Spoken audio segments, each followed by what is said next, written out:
Hey everybody, Alyssa here from Becoming Memories. Thanks for joining me for another process video. This one is using the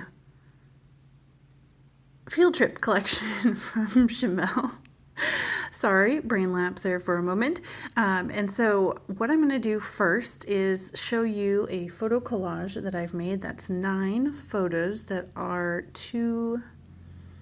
almost 2 by 2, and then 2 cut files. These are from Paige Evans, and I got them in the Silhouette store, and I backed them with a sheet of the 6 by 8 paper pad.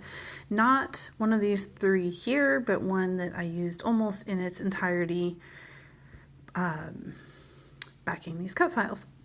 And so that was my hand, just making sure that my phone cord was not in the way there. And I have this number 2 as well, which I haven't backed yet because I wanted to kind of see how the design developed. So what I have here are photos of my son from his 4th birthday to his 5th birthday, hence the words 425. And I'm planning to use those cut files as my title.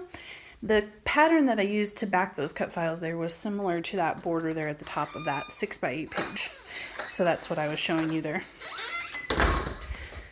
Sorry there, that was the door. So now I'm looking for a background.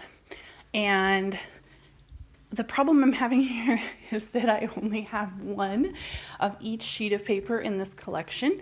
And kind of like this yellow, but I really am having a hard time deciding to give up the A side in order to use that B side. So on we go.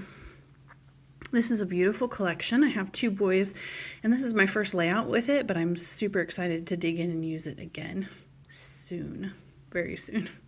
So I'm going to end up grabbing a piece of white cardstock here, and you'll see a little transition. There we go. And now I'm going to do some mixed media.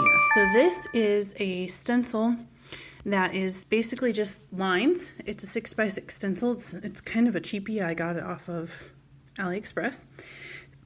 And I'm just going to do some misting because I was thinking, good grief, it's been a while since I've done any good old-fashioned misting. Okay, I know misting's not really old-fashioned, but I feel like I've gotten a lot more sophisticated with my mixed media, but yet sometimes I just miss spraying some mist on a piece of paper and calling it good. And so that's what I'm going to do. I've got some red, some yellow, some blue, and some green. Kind of went very almost primary, but I was trying to kind of hit some of the tones that are in this collection. That green actually is a little lighter than the green in the collection, but it was the closest thing I have, and it has the same undertones, so I think it'll work just fine. My plan here is to do the 4 colors in sort of a 4 square kind of pattern, and I'm not worried at all about what happens right in the middle because that whole space in the middle is where my photo is going to go. And so because I know I have that big 5 by 5 square photo, nothing that happens right in the middle is going to show, and that's why I'm not worried at all about masking. I checked my swatch book there just to see which of these colors these yellows was going to work the best with the collection. And then I promptly forgot which one I had chosen. So, yeah. So, this one's called Lemon Zest, and it's from Dilutions, Diane Reevely. And I kind of forgot to mask on that last little bit, but oh well. So I'm just kind of cleaning my stencil with a wipe. I do eventually take it once I'm done making the layout to the sink and give it a good wash, but for now, the baby wipe thing it's all right. It's working out. This is a navy blue mist from Tattered Angels, and I'm just giving some spatters across the diagonal. At the moment, I'm kind of thinking that is the way that my layout is going to head. So now this is dry, of course, by the magic of YouTube. Ta-da! Dry. And this is the arrangement that I am going for. Now, I have a layout that I did of my daughter, excuse me, when she was 5, when she turned 5.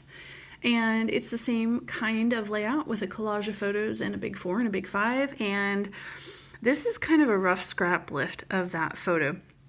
I will stick that photo in at the end. Okay, so when you get to the end of the video and you're looking for the photographs of the layout, there will be one that does not look like this one. Don't get confused.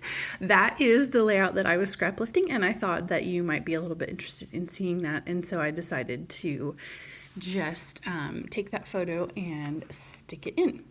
It's, let's see, my daughter is 14 now, so that is like a 9-year-old layout, and I still love it. It's still one of my favorites, and I love it, I think, in great part because of that collage of photos and how you can see how she changed and how she progressed through that year. So now I'm just using this kind of tealy blue pattern to back my 2.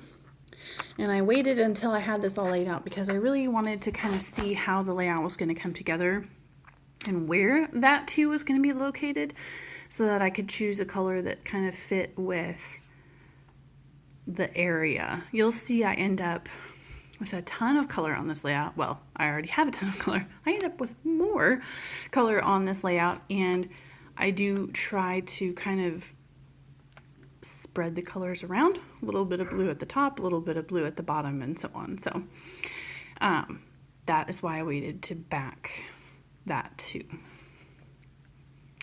So now I'm just kind of digging into this ephemera pack. Like I said, this is the very first time that I have used this collection, and so I'm not as familiar with what's in it. That's why it is taking me just a little bit of time to sort of go through all the embellishments.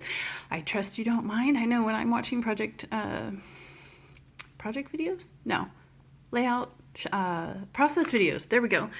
Oh my word, it is almost Christmas. Today is actually the day before Christmas Eve.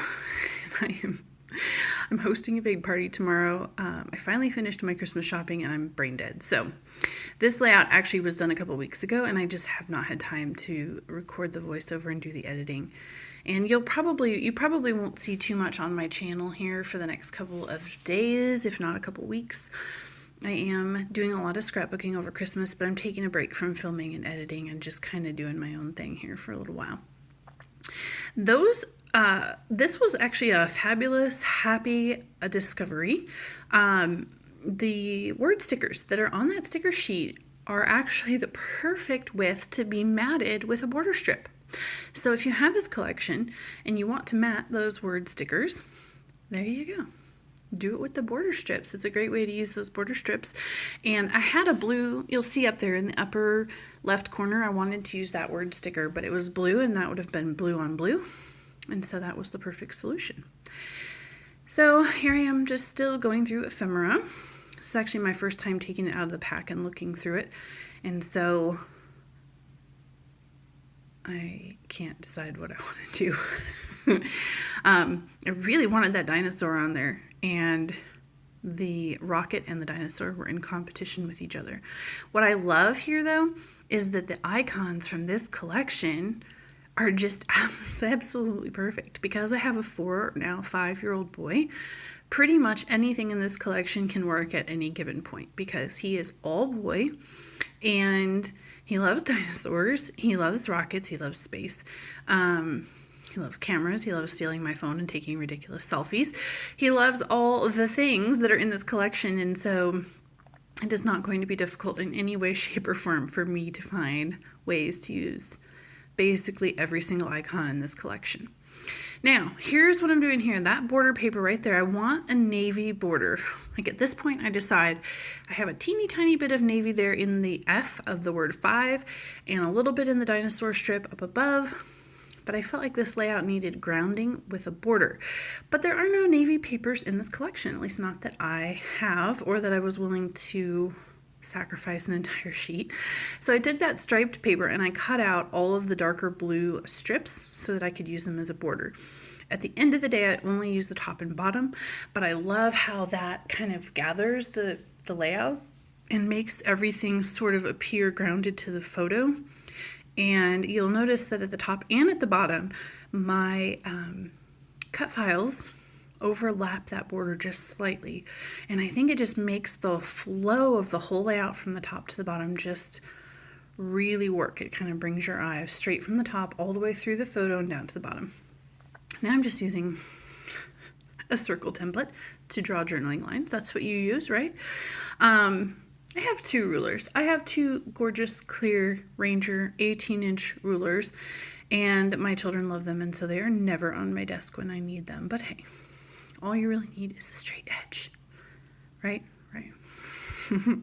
Okay, some field trip enamel dots coming out there, and a little piece of that paper that I cut from the striped paper to do the top and the bottom strip.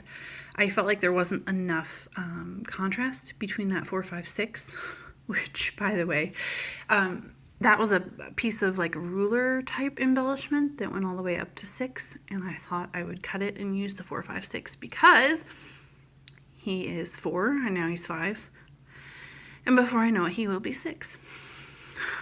Oh gosh, they grow so fast, don't they? So I'm cutting out this rocket because I was almost done, was about to start with enamel dots, and then I realized that there is really no red down there in the bottom right corner, area, and I really wanted to add a little more red because there's quite a bit up in the upper left. There is the viewfinder in the middle and nothing down in the bottom. So I end up tucking that rocket in, and I feel like that just finished it off and sort of brought all the colors full circle, and all the colors are in all the places now. That probably didn't make any sense, but maybe you know what I mean because you're a crafter too, right? So I'm just going to scatter a couple enamel dots. I think that might be it. Can't remember. Maybe I go back with a couple more of the spatters of the navy mist. Maybe. We're going to find out here in just a second, but I think actually we're done. So here are the close-ups. I hope you enjoyed seeing them. Don't forget that first one is the layout that I scrap lifted to create this layout, and I will see you soon in the next video. Bye-bye.